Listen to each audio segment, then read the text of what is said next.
시청자 여러분 안녕하십니까? 크리스천 헤럴드 TV 뉴스룸의 손동원입니다. 오늘 여러분과 함께 나눌 주제는 추수감사절의 유래와 의미입니다. 2014년 미국 최대의 명절인 땡스기빙데이 아침에 뉴욕타임즈에 실린 한인 여성 작가의 기고문이 미국 독자들에게 큰 감동을 주었습니다. 화제의 기고문은 뉴욕타임즈 오피니언 헤드라인으로 실린 칠면조 먹고 미국인 되기라는 글입니다. 이 글은 뉴욕 콜럼비아 대학교에서 작문을 가르치는 작가가 기고한 것으로서 한국 전쟁이 끝나고 나서 미국으로 건너온 부모가 추방의 위기를 딛고 마침내 미국 시민이 될 수 있었던 역경의 세월을 땡스기빙데이 에피소드와 함께 다룬 내용입니다. 이 작가는 부모가 1950년대 미네소타 북부에 위치한 히빙이라는 소도시에서 체류 비자 문제로 추방 위기에 직면했지만 주민들의 탄원과 지역 정치인들의 도움으로 정착할 수 있었던 스토리를 들려주고 있습니다. 기고문은 작가의 부모가 왜 그토록 땡스기빙데이를 감사함으로 정성스럽게 지냈는지를 잔잔하면서도 감동적인 필치로 전달하고 있습니다. 뉴욕타임즈 독자들은 SNS상에서 추수감사절 아침에 감동을 주는 글이다. 우리가 무엇에 감사해야 하는지 느끼게 해준다. 이런 댓글을 달면서 찬사 일색의 호평을 쏟아냈습니다. 로스앤젤레스의 한 네티즌은 추수감사절은 풋볼 경기를 보고 블랙 프라이데이 쇼핑을 하는 날이 아니라 오늘 우리가 누리는 축복과 이웃들과 더불어 행복하게 살아가는 것을 되돌아보며 감사하는 날이다.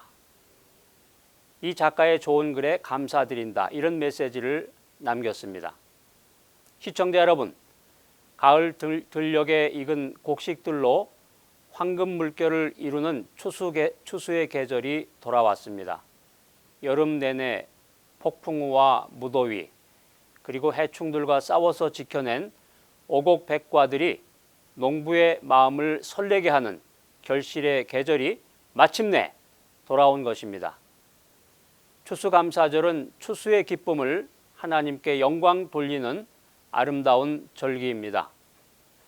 추수감사절 축제의 근본 정신은 단순히 한 주일만의 행사가 아닌 추수감사주의를 준비하며 하나님께 감사하는 마음을 갖는 것에 있습니다. 감사 건망증에 빠진 현대인들이 많습니다.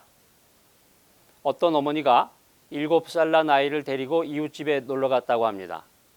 이웃집 부인이 그 아이에게 사과를 하나 이렇게 건네주었는데 아이는 사과를 얼른 받아들었습니다.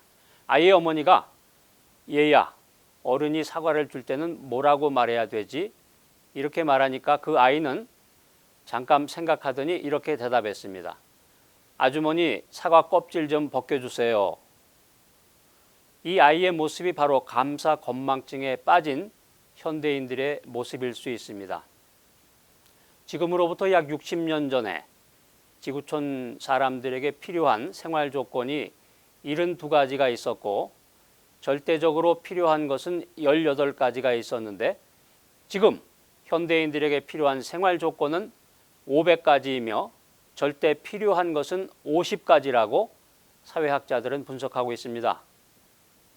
생활에 필요한 것과 절대 필요한 것을 더 많이 누리면서 살아가고 있는 현대인들이 과연 60년 전보다 더 행복할까요? 오히려 더 감사할 줄 모르고 불행하게 사는 것은 아닐런지요. 1690년 증기기관을 발명해낸 프랑스의 물리학자 파피는 이렇게 말했습니다. 나는 3가지로 인해서 늘 감사한다. 첫째는 날마다 주시는 일용할 양식이고, 둘째는 몸의 건강이고, 셋째는 영원한 삶을 향한 소망이다. 지금 우리가 지키고 있는 땡스기빙데이는 종교의 자유를 찾아서 신대륙 아메리카로 이주한 청교도들과 직접적인 관계가 있습니다. 1620년 12월 11일 플리머스 항구에 도착한 청교도들은 혹심한 날씨와 역병 때문에 이듬해 가을까지 46명이 괴열병과 폐렴으로 세상을 떠나고 말았습니다. 살아남은 사람들은 이듬해 가을에 첫 추수를 감사하며 처음으로 추수감사절을 지켰습니다. 추수감사절은 추수가 하나님의 선물인 것을 인정하는 것입니다. 고린도전서 3장에 보면 나는 심었고 아볼로는 물을 주었으되 오직 하나님께서 자라나게 하셨나니 그런즉 심는 이나 물 주는 이는 아무것도 아니로되 오직 자라게 하시는 이는 하나님뿐이니라. 이런 말씀이 기록되어 있습니다. 인간이 추수를 기대하며 할 수 있는 일은 씨를 뿌리고 물을 주는 것입니다. 그러나 씨를 뿌리거나 물을 준다고 다 잘 자라나는 것은 아닙니다. 아무리 노력해도 인간의 힘으로 가뭄이나 홍수, 태풍이나 우박과 같은 자연재해를 막을 길은 없습니다. 씨앗을 심어 수확물을 거두는 일은 인간의 노력만으로는 불가능합니다. 씨가 자라서 싹이 나고 잎이 나며 열매를 맺게 하는 것은 온 우주 만물을 말씀으로 지으시고 다스리시며 통치하시는 하나님의 능력에 달려 있는 것입니다.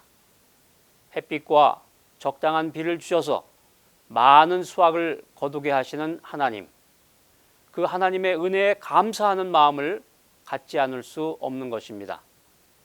추수는 전적으로 하나님의 선물이며 추수감사절은 추수한 첫 열매를 하나님께 드리는 날입니다. 하나님께서 주신 것을 다시 하나님께 드리는 아름다운 절기인 것입니다. 호레이시오 스패포드는 시카고의 성공한 변호사였습니다. 뿐만 아니라 린드 대학교와 시카고 의과대학의 법률학 교수였고 노스웨스트 장로교 신학교의 이사 또 운영위원이었습니다. 그는 세계적인 전도자인 D.L. 무디와도 절친한 친구였는데 무디 교회의 회계집사와 주일학교 교사로 봉사와 헌신의 삶을 살았던 독실한 크리스천이었습니다. 그런데 그는 전염병으로 첫째 아들을 잃고 그 다음 해에 시카고 대화재로 전 재산을 잃고 말았습니다. 인생의 엄청난 시련 앞에서 스패포드와 그의 가족은 휴식이 절대적으로 필요해서 유럽 여행을 가기로 계획했습니다. 스패포드의 아내와 네 딸을 비롯해서 많은 승객을 태운 프랑스 여객선은 뉴욕항을 출발하게 되었습니다. 그런데 출항 몇 분 전에 스패포드는 급한 일이 생겨서 나중에 따라갈 생각으로 배에서 내리게 되었습니다.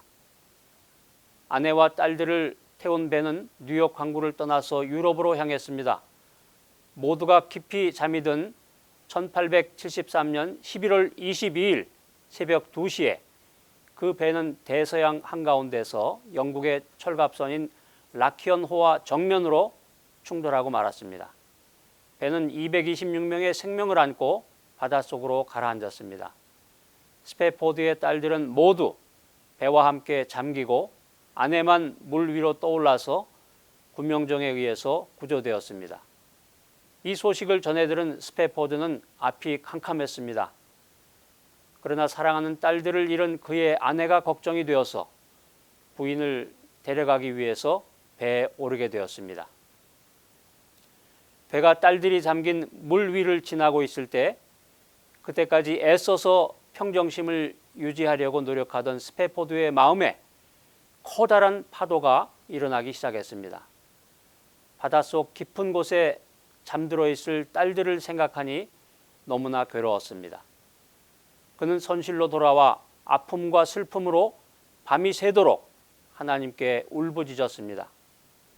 주님, 누구보다도 주님을 사랑했던 저에게 어찌하여 이토록 큰 시련을 주십니까? 그는 방에 틀어박혀서 두문불출했습니다. 그런데 절망 속에서 탄원하며 기도하던 스패포드에게 갑자기 마음속 깊은 곳에서 표현할 수 없는 하나님께 대한 신뢰와 평안이 솟구쳐 오르기 시작했습니다. 그리고 그의 입술에서는 평생 경험해보지 못한 평안을 고백하고 있었습니다. 평안해, 내 영혼 평안해. 하나님의 뜻이 이루어지이다. 아침이 되자 스패포드는 주님이 주신 영감으로 시를 써내려갔습니다. 시카고로 돌아온 스패포드는 필립 블리스에게 자신의 아픈 사연과 고백을 들려주었습니다. 그 고백과 시에 감동을 받은 블리스는 바로 그 자리에서 곡을 붙였습니다. 이 곡이 바로 저 유명한 찬송가 내 평생에 가는 길입니다. 내 평생에 가는 길 순탄하여 늘 잔잔한 강 같든지 큰 풍파로 무섭고 어렵든지 나의 영혼은 늘 편하다. 내 영혼 평안해. 내 영혼 평안해. 시청자 여러분, 우리 삶에도 스패포드와 같은 많은 고난이 있습니다. 그러나 하나님의 사람들은 결코 흔들리지 않습니다. 감사할 수 없는 현실 속에서 성도는 무슨 이유로 감사해야 하는지 모를 때가 많습니다. 그러나 우리는 믿음 안에서 어떤 상황 속에서도 감사할 수 있습니다.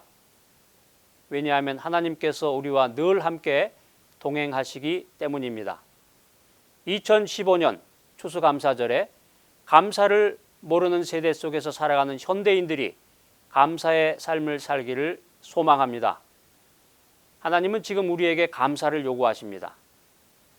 풍요로운 결실의 계절, 추수감사절에 지난 1년 동안 만나고 함께하고 삶을 나눈 이웃들에게 감사하고 한 걸음 더 나아가서 하나님께서 우리에게 베풀어 주신 모든 은혜에 대해서 감사하시기 바랍니다. 복음에 미친 사람이라는 닉네임을 가졌던 사도 바울의 감사의 제목은 무엇입니까? 사도 바울은 육체의 건강 때문에 감사하고 인생의 형통함 때문에 감사하고 물질적인 풍성함 때문에 감사한 것이 아니라 오직 예수 그리스도의 복음이 온 세상에 전파되는 것으로 인해서 차원이 다른 감사를 했습니다. 시청자 여러분, 기독교의 능력은 숫자에 있지 않고 창조적인 소수, 생명력 있는 보석과 같은 소수에 달려 있습니다.